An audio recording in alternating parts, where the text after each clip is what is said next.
Guys, welcome back to my channel. ಹೇಗಿದ್ದೀರಾ ಎಲ್ಲರೂ? Hope ಎಲ್ಲ ಚೆನ್ನಾಗಿದ್ದೀರಾ ಅಂತ ಅಂದ್ಕೊಳ್ತೀನಿ. ನಾನು ಕೂಡ ಅಷ್ಟೇ ತುಂಬಾ ಚೆನ್ನಾಗಿದ್ದೀನಿ.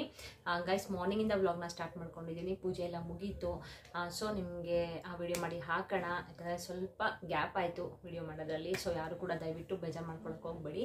ಸ್ವಲ್ಪ ಪರ್ಸ್ನಲ್ ವರ್ಕ್ ಇರುತ್ತಲ್ವಾ, ಸೊ ಹಾಗಾಗಿ ಸ್ವಲ್ಪ ಅಡ್ಜಸ್ಟ್ ಮಾಡ್ಕೊಳ್ಳಿ ಅಂತ ಹೇಳ್ತಾ ಇವತ್ತಿನ ವಿಡಿಯೋನ ಸ್ಟಾರ್ಟ್ ಮಾಡ್ಕೊಂಡಿದ್ದೀನಿ.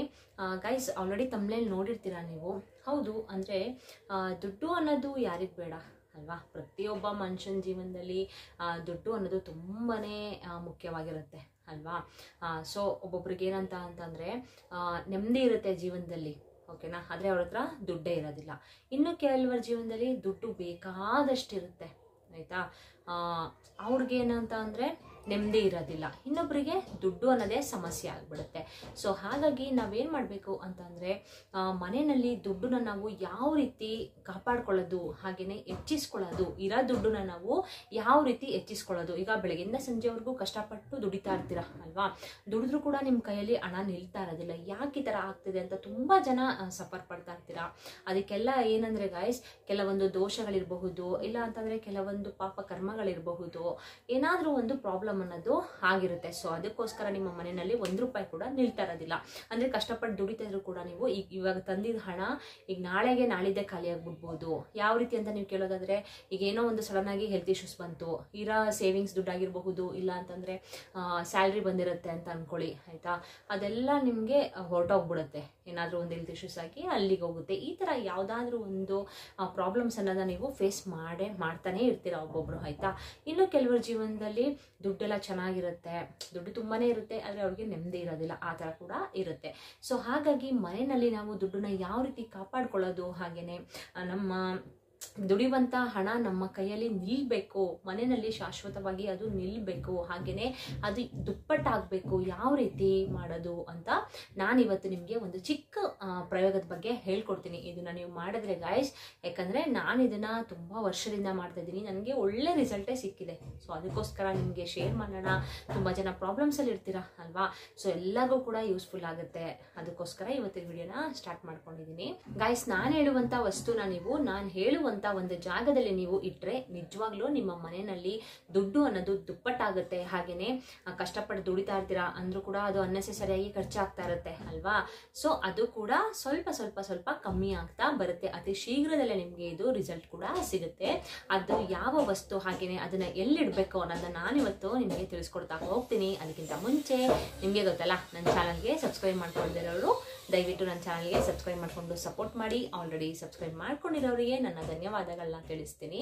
ಬನ್ನಿ ತಡ ಮಾಡದೆ ವಿಡಿಯೋನ ಸ್ಟಾರ್ಟ್ ಮಾಡ್ಕೊಳ್ಳೋಣ. ಗೈಸ್, ಏನಂದರೆ ಲಕ್ಷ್ಮಿ ಬಂದು ಚಂಚಲೆ ಅಲ್ವಾ? ಈಗ ಒಂದು ಜಾಗದಲ್ಲಿ ಇದ್ರೆ ದೇವಿ ಮತ್ತೆ ಇನ್ನು ಸ್ವಲ್ಪ ಹೊತ್ತಲ್ಲಿ ಆ ಜಾಗದಲ್ಲಿ ಇರೋದಿಲ್ಲ. ಸೊ ಹಾಗಾಗಿ ಲಕ್ಷ್ಮಿನ ನಾವು ಯಾವ ರೀತಿ ನಮ್ಮ ಮನೆಯಲ್ಲೇ ಉಳಿಸ್ಕೊಳ್ಬೇಕು, ಹಾಗೆಯೇ ಹಣನ ಯಾವ ರೀತಿ ದುಪ್ಪಟ್ಟನ್ನ ಮಾಡ್ಕೊಳ್ಬೇಕು ಅಂತ ತುಂಬ ಜನ ಅಂದ್ಕೊಳ್ತಾ ಇರ್ತೀರ. ಯಾವ ರೀತಿ ಮಾಡೋದಪ್ಪ, ಈ ಥರ ಕಷ್ಟ ಎಲ್ಲ ಬಂದಿದೆ, ನಮಗೆ ಅನುಭವಿಸ್ತಾ ಇದ್ದೀವಿ, ಈ ಥರ ದುಡ್ಡೆಲ್ಲ ಸುಮ್ಮನೆ ಖರ್ಚಾಗ್ತಿದೆ, ಏನು ಮಾಡ್ಬೋದು ಇದಕ್ಕೆ ಅಂತ ಹಲವಾರು ಕಡೆ ಹೋಗ್ತೀರಾ, ಪೂಜೆ ಪುರಸ್ಕಾರಗಳನ್ನ ಮಾಡ್ತೀರಾ, ಜ್ಯೋತಿಷ್ಯ ಶಾಸ್ತ್ರಗಳನ್ನ ಕೇಳ್ತೀರಾ, ಅಂದ್ರೂ ಕೂಡ ನಿಮಗೆ ಅಲ್ಲಿ ನಿಮಗೆ ಉತ್ತರ ಸಿಗೋದಿಲ್ಲ, ಆಯಿತಾ. ಅವ್ರು ಹೇಳಿದ ಪೂಜೆ ಮಾಡಿದ್ರು ಕೂಡ ನಿಮಗೆ ಅಲ್ಲಿ ಉತ್ತರ ಸಿಗೋದಿಲ್ಲ. ಸೊ ಹಾಗಾಗಿ ಇರೋ ದುಡ್ಡನ್ನ ನೀವು ಖರ್ಚು ಮಾಡಿ ನೀವು ಆ ಪೂಜೆ ಈ ಪೂಜೆ ಅಂತೆಲ್ಲ ಮಾಡೋಕ್ಕಿಂತ ಗಾಯ್ಸ್, ಇರೋ ದುಡ್ಡನ್ನ ನೀವು ಕಳ್ಕೊಳ್ಳೋಕ್ಕಿಂತ ಈಗ ಮನೆಯಲ್ಲೇ ಸಿಗುವಂಥ ಒಂದು ಚಿಕ್ಕ ಪುಟ್ಟ ವಸ್ತುಗಳು, ಪದಾರ್ಥಗಳು, ಆಯಿತಾ, ನಿಮ್ಮ ಅಡುಗೆ ಮನೆಯಲ್ಲೇ ಸಿಗುವಂಥ ಕೆಲವೊಂದು ಪದಾರ್ಥಗಳನ್ನ ನೀವು ಯೂಸ್ ಮಾಡಿಕೊಂಡು ಮನೆಯಲ್ಲೇ ಪ್ರಯೋಗಗಳನ್ನ ಮಾಡ್ಕೊಳ್ಳೋದ್ರಿಂದ ನಿಜವಾಗ್ಲೂ ನಿಮ್ಮ ಮನೆಯಲ್ಲಿ ಯಾವುದೇ ರೀತಿ ಆರ್ಥಿಕ ಸಮಸ್ಯೆ ಆಗಿರಬಹುದು, ಹಣದ ಏಳಿಗೆ ಆಗಿರಬಹುದು, ಆರ್ಥಿಕ ಸಮಸ್ಯೆ ಇದ್ರೆ ಕ್ಲಿಯರ್ ಆಗುತ್ತೆ, ಹಾಗೆಯೇ ಹಣ ನಿಮ್ಮ ಮನೆಯಲ್ಲಿ ಏಳಿಗೆ ಆಗುತ್ತೆ, ದುಪ್ಪಟ್ಟು ಕೂಡ ಆಗುತ್ತೆ, ಓಕೆನಾ. ಸೊ ಅದು ಯಾವ ವಸ್ತು ಏನು ಅಂತ ನಾನು ನಿಮಗೆ ತಿಳಿಸ್ಕೊಡ್ತೀನಿ. ಏನಿಲ್ಲ ಗಾಯ್ಸ್, ಏನಂತ ಅಂದರೆ ನೀವು ಇದನ್ನ ಬಂದು ನೀವು ಬೆಳಿಗ್ಗೆ ಬ್ರಾಹ್ಮಿ ಮುಹೂರ್ತದಲ್ಲಿ ನೀವು ಮಾಡಬೇಕಾಗುತ್ತೆ, ಆಯಿತಾ. ಆ ಬ್ರಾಹ್ಮಿ ಮುಹೂರ್ತದಲ್ಲಿ ಮಾಡುವಂಥದ್ದು ಗಾಯ್ಸ್ ಎಲ್ಲ ಪೂಜೆಗಳಿಗೂ ಕೂಡ ತುಂಬಾ ಅತಿ ಶೀಘ್ರದಲ್ಲೇ ರಿಸಲ್ಟ್ ಅನ್ನೋದು ಸಿಗುತ್ತೆ, ಆಯಿತಾ. ನಿಮ್ಮ ಮನೆಯಲ್ಲಿ ಯಾವುದೇ ರೀತಿ ಕಷ್ಟಗಳಾಗಿರಬಹುದು, ಯಾವುದೇ ರೀತಿ ಒಂದು ಅಂದರೆ ಮನೆ ಬಂದು ಏಳಿಗೆ ಆಗ್ತಾ ಇರೋದಿಲ್ಲ, ತುಂಬ ದುಡ್ಡು ಖರ್ಚಾಗ್ತಾ ಇದೆ, ನೀರು ಥರ ಖರ್ಚಾಗ್ತಾ ಇದೆ ಅಂತ ಆಗಿರಬಹುದು, ಇಲ್ಲಾಂದರೆ ಒಂದು ಆರೋಗ್ಯ ಸಮಸ್ಯೆ ಆಗಿರಬಹುದು, ಯಾವುದೇ ಒಂದು ಹಣ ಸಮಸ್ಯೆ, ಹಣ ಅಭಿವೃದ್ಧಿ ಆಗ್ತಾ ಇಲ್ಲ ನಮ್ಮ ಮನೆಯಲ್ಲಿ ಬರೀ ಜಗಳ, ಈ ಥರ ಎಲ್ಲ ಪ್ರಾಬ್ಲಮ್ಸ್ಗಳನ್ನ ಫೇಸ್ ಮಾಡ್ತಾ ಇರ್ತೀರ ಅಲ್ವಾ. ಸೊ ಜಗಳ ಬರೋದು ಯಾಕೆ ಹೇಳಿ? ಮನೆಯಲ್ಲಿ ದುಡ್ಡು ನಮ್ಮ ಮನೆಯಲ್ಲಿ ಇಲ್ಲ, ನಮಗೆ ಪ್ರಾಬ್ಲಮ್ಸ್ ದುಡ್ಡಿಂದನೇ ಬರ್ತಾ ಇದೆ, ಈಗ ಸಾಲಗಳು ಜಾಸ್ತಿ ಆಗಿದೆ, ನಮಗೆ ಸಾಲದವ್ರು ನಮ್ಗೆ ಕಾಟ ಕೊಡ್ತಾ ಇದ್ದಾರೆ, ದುಡ್ಡು ಕೊಡಿ ಅಂತ, ಈ ಥರ ಎಲ್ಲ ಏನಾದರೂ ಒಂದು ಮನೆಯಲ್ಲಿ ಕಿರಿಕಿರಿ ಆಗ್ತಾ ಇರುತ್ತೆ, ಮನೆಯಲ್ಲಿ ಜಗಳ ಆಗ್ತಾ ಇರುತ್ತೆ ಅಲ್ವಾ. ಸೊ ಅದಕ್ಕೆಲ್ಲ ನೀವು ಬ್ರೇಕ್ ಹಾಕಬೇಕು ಅಂತ ಅಂದರೆ ಈ ಒಂದು ವಸ್ತುವನ್ನು ನೀವು ಆ ಜಾಗದಲ್ಲಿ ನೀವು ಇಡಬೇಕಾಗತ್ತೆ ಆಯಿತಾ. ಏನೂ ಇಲ್ಲ ಗೈಸ್, ನೀವು ತುಂಬ ದುಡ್ಡು ಖರ್ಚು ಮಾಡಿ ತೊಗೊಂಡು ಬಂದು ಇಡೋ ವಸ್ತು ಅಂತೂ ಏನೂ ಅಲ್ಲ. ಇದು ನಿಮ್ಮ ಮನೆಯಲ್ಲಿ, ನಿಮ್ಮ ಅಡುಗೆ ಮನೆಯಲ್ಲೇ ನೀವು ಯೂಸ್ ಮಾಡುವಂಥ ಪದಾರ್ಥ ಆಗಿರುತ್ತೆ ಆಯಿತಾ. ಅದು ಯಾವುದು ಅಂತ ನೀವು ಕೇಳ್ಬೋದು. ಲವಂಗ ಬರುತ್ತೆ ಆಯಿತಾ. ಆ ಲವಂಗನ ನೀವು 7 ಲವಂಗನ ನೀವು ತಗೊಳ್ಬೇಕಾಗತ್ತೆ ಸರಿನಾ. ಈ ಲವಂಗ ಅಂದರೆ ಏನಂದರೆ ಗಾಯ್ಸ್, ಆ ಲವಂಗ ಅನ್ನೋದು ದುಡ್ಡನ್ನ ಅಟ್ರಾಕ್ಟ್ ಮಾಡೋದ್ರ ಜೊತೆಗೆ ಮನೆನ ಅಭಿವೃದ್ಧಿ ಮಾಡುತ್ತೆ. ಅಂದರೆ ಲವಂಗ ಬಂದು ಅಂದರೆ ದುಡ್ಡನ್ನ ಧನ ಪ್ರಾಪ್ತಿ ಆಗೋ ರೀತಿ ಮಾಡುತ್ತೆ. ಹಾಗಾಗಿ ನೀವು 7 ಲವಂಗನ ತಗೊಳ್ಬೇಕಾಗತ್ತೆ. ಅದ್ರ ಜೊತೆಗೆ ನೀವು 2 ಏಲಕ್ಕಿನ ನೀವು ತಗೊಳ್ಬೇಕಾಗತ್ತೆ. ಏಲಕ್ಕಿ ನಿಮಗೆ ಗೊತ್ತು, ನಾನು ಹಲವಾರು ವಿಡಿಯೋದಲ್ಲಿ ಹೇಳಿದ್ದೀನಿ, ಏಲಕ್ಕಿ ಅನ್ನೋದು ಹಣನ ಅಟ್ರಾಕ್ಟ್ ಮಾಡುತ್ತೆ, ಮ್ಯಾಗ್ನೆಟ್ ಥರ ಸೆಳೆಯುವಂಥ ಶಕ್ತಿ ಇದೆ ಏಲಕ್ಕಿನಲ್ಲಿ. ಸೊ ಇವೆರಡು ಬಂದು ಲಕ್ಷ್ಮೀ ದೇವಿಗೆ ತುಂಬಾ ಪ್ರಿಯವಾಗಿತ್ತು ಅಲ್ವಾ. ಹಾಗೆಯೇ ಇದನ್ನು ನೀವೇನು ಮಾಡಬೇಕು, 2 ಏಲಕ್ಕಿ ಮತ್ತು 7 ಲವಂಗನ ನೀವು ತಗೊಂಡು ಒಂದು ಕೆಂಪು ಬಟ್ಟೆನ ತಗೊಳ್ಬೇಕಾಗತ್ತೆ ಆಯಿತಾ. ಒಂದು ಕೆಂಪು ಬಟ್ಟೆನೇ ಆಗಬೇಕದು. ಕೆಂಪು ಬಟ್ಟೆ ಅನ್ನೋದು ಮನಿನ ಅಟ್ರಾಕ್ಟ್ ಮಾಡುತ್ತೆ, ಹಾಗೆಯೇ ಲಕ್ಷ್ಮೀ ದೇವಿಗೂ ಕೂಡ ತುಂಬಾ ಪ್ರಿಯವಾದದ್ದು ಅಲ್ವಾ. ಸೊ ಹಾಗಾಗಿ ನೀವು ಒಂದು ಕೆಂಪು ಬಟ್ಟೆನ ತಗೊಂಡು ಒಂದು ಚಿಕ್ಕದು, ಇಷ್ಟು ಚಿಕ್ಕದು ತಗೊಂಡು 2 ಏಲಕ್ಕಿ ಮತ್ತು 7 ಲವಂಗನ ತಗೊಂಡು ಆ ಕೆಂಪು ಒಳಗಡೆ ಅಂದರೆ ಬಟ್ಟೆ ಒಳಗಡೆ ಹಾಕ್ಬಿಟ್ಟು ಗಂಟನ್ನ ಕಟ್ಟಿಬಿಟ್ಟು ನೀವು ದೇವಿ ಮುಂದೆ, ಅಂದರೆ ದೇವಿ ಫೋಟೋ ಇರುತ್ತೆ ಅಲ್ವಾ, ಲಕ್ಷ್ಮೀ ದೇವಿ ಫೋಟೋ ಇರುತ್ತೆ, ಆ ಫೋಟೋ ಮುಂದೆ ಇಟ್ಟು ಇದನ್ನ ನೀವು ಬ್ರಾಹ್ಮಿ ಮುಹೂರ್ತದಲ್ಲೇ ನೀವು ಪೂಜೆನ ಮಾಡಬೇಕಾಗತ್ತೆ ಸರಿನಾ. ಇದನ್ನ ನೀವು ಬಂದು ಶುಕ್ರವಾರ ಮಾಡಿದ್ರೆ ತುಂಬಾ ಒಳ್ಳೆಯದು. ಯಾಕಂದರೆ ಲಕ್ಷ್ಮೀ ದೇವಿ ವಾರ ಶುಕ್ರವಾರ ಅಲ್ವಾ. ಶುಕ್ರವಾರ ಬೆಳಿಗ್ಗೆನೇ ಎದ್ದು ನೀವು ಮನೆಯೆಲ್ಲ ಕ್ಲೀನ್ ಮಾಡಿಕೊಂಡು ಸ್ವಲ್ಪ ಅರಿಶಿನ ಮತ್ತು ಉಪ್ಪು ಹಾಕ್ಬಿಟ್ಟು ಮನೆನ ಕ್ಲೀನಾಗಿ ಒರೆಸ್ಕೊಳ್ಳಿ. ಯಾವುದೇ ಒಂದು ನೆಗೆಟಿವಿಟಿ, ಯಾವುದೇ ಒಂದು ನಕಾರಾತ್ಮಕ ಶಕ್ತಿ ನಿಮ್ಮ ಮನೆಯಲ್ಲಿ ಇದ್ದರೆ ಅದು ಹೊರಟೋಗುತ್ತೆ ಆಯಿತಾ. ಆಮೇಲೆ ಸ್ನಾನ ಮಾಡಿಕೊಂಡು ದೇವ್ರ ಮನೆಯೆಲ್ಲ ಫುಲ್ಲು ಕ್ಲೀನ್ ಮಾಡಿ, ಹಿಂದಿನ ದಿನವೇ ಕ್ಲೀನ್ ಮಾಡಿಕೊಡಿ. ಶುಕ್ರವಾರ ಯಾವುದೇ ಕಾರಣಕ್ಕೂ ನೀವು ಕಳಶ ತೆಗೆಯೋದಾಗಿರಬಹುದು, ದೇವ್ರ ಮನೆ ಕ್ಲೀನ್ ಮಾಡೋದಾಗಿರಬಹುದು, ಈ ಥರ ಎಲ್ಲ ಮಾಡೋಕ್ಕೆ ಹೋಗಬೇಡಿ. ಗುರುವಾರನೇ ನೀವು ಹಿಂದಿನ ದಿನವೇ ಎಲ್ಲರೂ ಫುಲ್ಲು ಕ್ಲೀನ್ ಮಾಡಿಕೊಂಡು ಶುಕ್ರವಾರ ಬೆಳಿಗ್ಗೆ ಬ್ರಾಹ್ಮಿ ಮುಹೂರ್ತದಲ್ಲಿ ದೀಪನ ಹಚ್ಚಿ ದೇವರಿಗೆ ಆಯಿತಾ. ನೀವು ಆದಷ್ಟು ತುಪ್ಪ ದೀಪ ಹಚ್ಚಿದ್ರೆ ತುಂಬಾ ಒಳ್ಳೆಯದು ಗಾಯ್ಸ್ ಅವತ್ತು ಆಯಿತಾ. ವಾರಕ್ಕೆ ಒಂದು 10 ರೂಪಾಯಿ ಖರ್ಚು ಮಾಡಿ ನೀವು ಶುಕ್ರವಾರ ಒಂದು ತುಪ್ಪದ ದೀಪ ಹಚ್ಚಿದ್ರೆ ನಿಮ್ಮ ಮನೆಯಲ್ಲಿ ತುಂಬಾ ಒಳ್ಳೆಯದಾಗುತ್ತೆ. ಅಂತಂದರೆ 10 ರೂಪಾಯಿ ಖರ್ಚು ಮಾಡೋದ್ರಲ್ಲಿ ಏನೂ ತೊಂದರೆ ಇಲ್ಲ ಅಲ್ವಾ. ಸೊ ಹಾಗಾಗಿ ತುಪ್ಪದ ದೀಪನ ಹಚ್ಚಿಬಿಟ್ಟು ಆ ಗಂಟನ್ನ ನೀವು ತೊಗೊಂಡೋಗ್ಬಿಟ್ಟು ದೇವಿ ಫೋಟೋ ಮುಂದೆ ಇಟ್ಬಿಟ್ಟು ಸ್ವಲ್ಪ ಅರಿಶಿನ ಕುಂಕುಮ ಮತ್ತು ಒಂದು ಕೆಂಪು ಹೂವನ್ನೇ ಹಾಕಬೇಕು. ಒಂದು ಕೆಂಪು ಹೂವು ಗುಲಾಬಿ ಬರುತ್ತಲ್ಲ ಅದನ್ನು ಇಟ್ಟುಬಿಟ್ಟು ಅದಕ್ಕೂ ಕೂಡ ದೀಪ ಎಲ್ಲ ಹಚ್ಚಾದ್ಮೇಲೆ ಅದಕ್ಕೂ ಕೂಡ ನೀವು ಗಂಧದ ಕಡ್ಡಿ ಮತ್ತು ಕರ್ಪೂರದಿಂದ ಆರತಿನ ಬೆಳಗ್ಬಿಟ್ಟು ಅದನ್ನು ಕೈಯಲ್ಲಿ ನೀವು ಹಿಡ್ಕೊಂಡು ದೇವಿ ಮುಂದೆ, ದೇವಿ ಫೋಟೋ ಮುಂದೆ ಸಂಕಲ್ಪನ ನೀವು ಮಾಡ್ಕೊಳ್ಬೇಕು. ನಮ್ಮ ಮನೆಯಲ್ಲಿ ಇರುವಂಥ ಈ ಥರ ಹಣದ ಪ್ರಾಬ್ಲಮ್ ಆಗಿರಬಹುದು, ಹಾಗೆಯೇ ಮನೆ ಏಳಿಗೆ ಆಗ್ತಾ ಇಲ್ಲ, ಮನೆ ಅಭಿವೃದ್ಧಿ ಆಗ್ತಾ ಇಲ್ಲ, ಸಾಲಗಳು ಜಾಸ್ತಿ ಆಗ್ತಿದೆ, ಈ ಸಾಲ ಬಾಧೆಯಿಂದ ನನ್ನನ್ನು ಪಾರು ಮಾಡು ತಾಯಿ, ಪಾರು ಮಾಡು ಅಂತ ನೀವು ಕೇಳ್ಕೊಳ್ಬೇಕು. ನಮ್ಮ ಮನೆ ಅಭಿವೃದ್ಧಿ ಆಗೋ ರೀತಿ ಮಾಡು, ನಮ್ಮ ಮನೆಯಲ್ಲೇ ನಿಲ್ಲಿಸು, ನೀನೆಲ್ಲೂ ಹೋಗಬಾರ್ದು, ನಮ್ಮ ಮನೆಯಲ್ಲೇ ಇರಬೇಕು ಅಂತ ನೀವು ಆ ಗಂಟನ್ನ ಇಟ್ಕೊಂಡು ಸಂಕಲ್ಪ ಮಾಡಿಕೊಂಡು ನಿಮ್ಮ ಕಷ್ಟ ಏನೇನಿದೆ ಎಲ್ಲನೂ ಕೇಳ್ಕೊಳ್ಳಿ ದೇವಿ ಹತ್ರ ಆಯಿತಾ. ಕೇಳಿಕೊಂಡು ಅದನ್ನು ನೀವು ತೊಗೊಂಡೋಗ್ಬಿಟ್ಟು ನೀವು ದುಡ್ಡನ್ನ ಇಡ್ತೀರಲ್ಲ, ನೀವು ದುಡ್ಡು ಎಲ್ಲಿ ಇಡ್ತೀರಾ ಅಂದರೆ ಕ್ಯಾಶ್ ಬಾಕ್ಸಲ್ಲಿ ಇಡ್ತೀರಾ ಅಲ್ವಾ, ವಾರ್ಡ್ರೋಬಲ್ಲಿ ಇಟ್ಟಿರ್ತೀರಾ, ಇಲ್ಲ ಬೀರು ಇರುತ್ತೆ ಬೀರುನಲ್ಲಿ ಇಟ್ಟಿರ್ತೀರಾ, ಅಲ್ಲಿ ನೀವು ಎಲ್ಲಿ ದುಡ್ಡನ್ನ ಇಡ್ತೀರಾ ಅದ್ರ ಪಕ್ಕ ಇದನ್ನು ಇಡಬೇಕಾಗತ್ತೆ.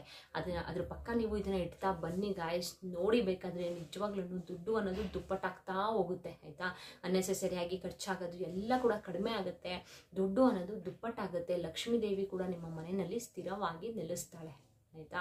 ಲಕ್ಷ್ಮೀ ದೇವಿ ಚಂಚಲೆ ಆಗಿರೋದ್ರಿಂದ ಯಾವ ಟೈಮಲ್ಲಿ ಹೋಗ್ತಾಳೆ, ಯಾವ ಟೈಮಲ್ಲಿ ಬರ್ತಾಳೆ ಅಂತ ಹೇಳೋಕ್ಕಾಗಲ್ಲ ಅಲ್ವಾ. ಸೊ ಹಾಗಾಗಿ ನಾವು ಲಕ್ಷ್ಮೀ ದೇವಿನ ನಮ್ಮ ಮನೆಯಲ್ಲೇ ಉಳಿಸ್ಕೊಳ್ಬೇಕು ಅಂತಂದರೆ ಈ ರೀತಿ ಒಂದು ಚಿಕ್ಕ ಪುಟ್ಟ ಪರಿಹಾರಗಳನ್ನ, ತಂತ್ರಗಳನ್ನ ನಾವು ಮನೆಯಲ್ಲಿ ಮಾಡ್ಕೊಳ್ಳೋದ್ರಿಂದ ಏನೂ ತೊಂದರೆ ಇಲ್ಲ ಅಲ್ವಾ. ನಾವೇನು ಕೆಟ್ಟದಕ್ಕೆ ಮಾಡ್ತಾ ಇದ್ದೀವ ತಂತ್ರಗಳನ್ನ? ಇಲ್ಲ, ನಾವು ಒಳ್ಳೆ ಮನಸ್ಸಿನಿಂದ ಈ ಥರ ಒಳ್ಳೇದಾಗ್ಲಿಕ್ಕೋಸ್ಕರ ಈ ಥರ ಚಿಕ್ಕ ಪುಟ್ಟ ತಂತ್ರಗಳನ್ನ ಮಾಡ್ತಾ ಇದ್ದೀವಿ ಅಲ್ವಾ. ಈಗ ದೇವರು ಕಷ್ಟ ಅಂತ ಕೊಟ್ಟ ಮೇಲೆ ನಮಗೆ ಒಂದು ಪರಿಹಾರನೂ ಕೂಡ ಕೊಟ್ಟಿರ್ತಾನೆ ಆಯಿತಾ. ಸೊ ಹಾಗಾಗಿ ಪರಿಹಾರನ ನಾವು ಮನೆಯಲ್ಲೇ ಈ ರೀತಿ ಮಾಡ್ಕೊಳ್ಳೋದ್ರಿಂದ, ಚಿಕ್ಕ ಪುಟ್ಟ ಪರಿಹಾರಗಳನ್ನ, ತಂತ್ರಗಳನ್ನ ನಾವು ಮನೆಯಲ್ಲೇ ಮಾಡ್ಕೊಳ್ಳೋದ್ರಿಂದ ನಮ್ಮ ಮನೆ ಅನ್ನೋದು ಏಳಿಗೆ ಆಗುತ್ತೆ, ಅಭಿವೃದ್ಧಿ ಆಗುತ್ತೆ, ದುಡ್ಡು ಅನ್ನೋದು ದುಪ್ಪಟ್ಟಾಗುತ್ತೆ. ಒಂದು ನೆಗೆಟಿವ್ ಎನರ್ಜಿಯನ್ನೆಲ್ಲ ಹೊರಗಡೆ ಹೋಗಿ ಒಂದು ಪಾಸಿಟಿವ್ ಎನರ್ಜಿ ಅನ್ನೋದು ನಮ್ಮ ಮನೆ ಒಳಗಡೆ ಎಂಟ್ರಿ ಕೊಡುತ್ತೆ ಆಯಿತಾ. ಲಕ್ಷ್ಮಿ ಕೂಡ ಸ್ಥಿರವಾಗಿ ನೆಲೆಸ್ತಾಳೆ. ಸೊ ಹಾಗಾಗಿ ಈ ಪ್ರಯೋಗನ ನೀವು, ಈ ತಂತ್ರನ ದಯವಿಟ್ಟು ಯಾರು ಕೂಡ ಮಿಸ್ ಮಾಡಕ್ಕೆ ಹೋಗ್ಬೇಡಿ. ಏನು ತುಂಬ ದುಡ್ಡು ಖರ್ಚು ಮಾಡಿ ಮಾಡುವಂಥದ್ದು ಏನೂ ಅಲ್ಲ ಅಲ್ವಾ. ಸೊ ಹಾಗಾಗಿ ನೀವು ಈ ಚಿಕ್ಕ ಪುಟ್ಟ ಪರಿಹಾರಗಳನ್ನ ನೀವು ಮಾಡ್ಕೊಳ್ಬೇಕಾಗುತ್ತೆ ಮನೆಯಲ್ಲೇ, ಸರಿನಾ. ಇದು ನಿಜವಾಗ್ಲೂ ಗೈಸ್ ವರ್ಕೌಟ್ ಆಗೇ ಆಗುತ್ತೆ. ನಿಜವಾಗ್ಲೂ ನೀವು ಒಮ್ಮೆ ಟ್ರೈ ಮಾಡಿ ನೋಡಿ, ಬೇಕಾದರೆ ನಿಮಗೆ ನಿಜವಾಗ್ಲೂ ಅತಿ ಶೀಘ್ರದಲ್ಲೇ ನಿಮಗೆ ಒಂದು ಗುಡ್ ರಿಸಲ್ಟ್ ಅನ್ನೋದು ಸಿಗುತ್ತೆ ಆಯಿತಾ. ಯಾವುದೇ ರೀತಿ ಸಮಸ್ಯೆ ಇದ್ರೂ ಕೂಡ ಅದರಿಂದ ನೀವು ಹೊರಗಡೆ ಬಂದೇ ಬರ್ತೀರಾ. ಒಮ್ಮೆ ಟ್ರೈ ಮಾಡಿ, ಯಾರು ಕೂಡ ಮಿಸ್ ಮಾಡೋಕ್ಕೆ ಹೋಗ್ಬೇಡಿ. ಈ ವಿಡಿಯೋ ನಿಮಗೆ ಯೂಸ್ಫುಲ್ ಆಯಿತು, ಉಪಯುಕ್ತ ಆಯಿತು ಅಂತಂದರೆ ದಯವಿಟ್ಟು ಒಂದು ಲೈಕ್ ಕೊಡೋದನ್ನ ಮರಿಬೇಡಿ. ಹಾಗೆಯೇ ಸಬ್ಸ್ಕ್ರೈಬ್ ಮಾಡ್ಕೊಳ್ದಿರೋರು ನನ್ನ ಚಾನಲ್ಗೆ ದಯವಿಟ್ಟು ಸಬ್ಸ್ಕ್ರೈಬ್ ಮಾಡ್ಕೊಂಡು ಸಪೋರ್ಟ್ ಮಾಡಿ. ಹಾಗೆಯೇ ಇದೇ ರೀತಿ ಹಲವಾರು ಚಿಕ್ಕ ಪುಟ್ಟ ತಂತ್ರಗಳ ಬಗ್ಗೆ ವಿಡಿಯೋಸ್ನ ಹಾಕಿದ್ದೀನಿ, ಒಮ್ಮೆ ಅದನ್ನು ಚೆಕ್ ಮಾಡಿ. ಈ ರೀತಿ ಚಿಕ್ಕ ಪುಟ್ಟ ತಂತ್ರಗಳನ್ನ ಮಾಡಿಕೊಂಡು ಮನೆಯಲ್ಲಿ ಯಾವುದೇ ರೀತಿ ಕಷ್ಟಗಳು ಏನಾದರೂ ಇದ್ದರೂ ಕೂಡ ಅದನ್ನು ಹೋಗಿಸ್ಕೊಂಡು ಆರಾಮಾಗಿ ನಿಮ್ಮ ಮನೆ ಅಭಿವೃದ್ಧಿ ಆಗಲಿ, ಏಳಿಗೆ ಆಗಲಿ.